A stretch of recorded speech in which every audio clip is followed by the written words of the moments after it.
This is a tutorial on how I created this headpiece. The first thing you want to do is create your base for your headpiece. You can do that by wrapping up a mannequin and then applying some tape to draw out the shape you want. This process is called creating a pattern because you will cut this out and then trace it onto EVA foam. You see, I'm only going to draw the pattern out for half of the head because once I cut it out, I can just mirror it from the other side. That will assure that it's exactly symmetrical. After cutting out my pattern, I traced it on my EVA foam. I did about 4 millimeters, and then I glued all those pieces together to create my base. After I was happy with my base, I also cut out a semicircle of EVA foam, and that was going to be the backing to hold up my tree and other parts of my headpiece.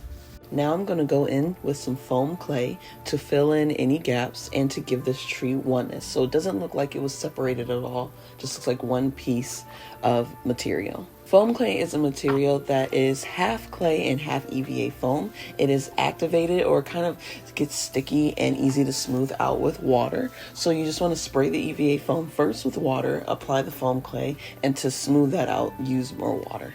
To create some texture like barking, I went in with some hot glue and just did some random squiggly lines until I was happy with how it looked. Now I'm going to use some silicone molds. This one is from Finnabair, and then a couple that I got from Amazon to start creating a more fantastical look to this headpiece. And I'm just using hot glue to fill these molds to make these replicas. Once I got the placement done, I went in with my Finnabair heavy gesso to cover everything with a black matte base.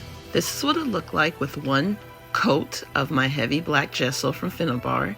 I did this to visualize where I was at this point to see if there was more I could add to it or if there was anything I wanted to change about it. I decided to add some metal filigree that was in theme with what I was going for. I'm going to cover it with black gesso later so everything is in one uniform color.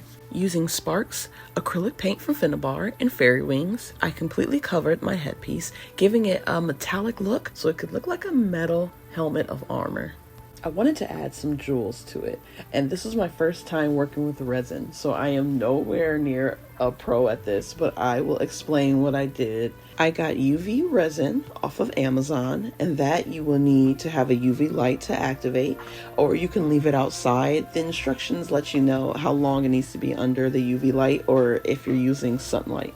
What I did was use some resin pigment, and I mixed that in with a little bit of resin mica powder to create these custom-made jewels. After laying down my jewels, I realized my headpiece looked a little empty, so I decided to create this cross-hitch type patterning by using a small attachment to my glue gun and just crisscrossing lines of hot glue. After filling in the emptiness and creating great texture, I painted the same color with the fairy wings, and I filled in each individual square that was left behind with a black rhinestone. I decided to add a few more pieces of metal filigree, but with that whole process, I was finally done. This piece is extremely sturdy and very lightweight. Thank you so much for watching this tutorial.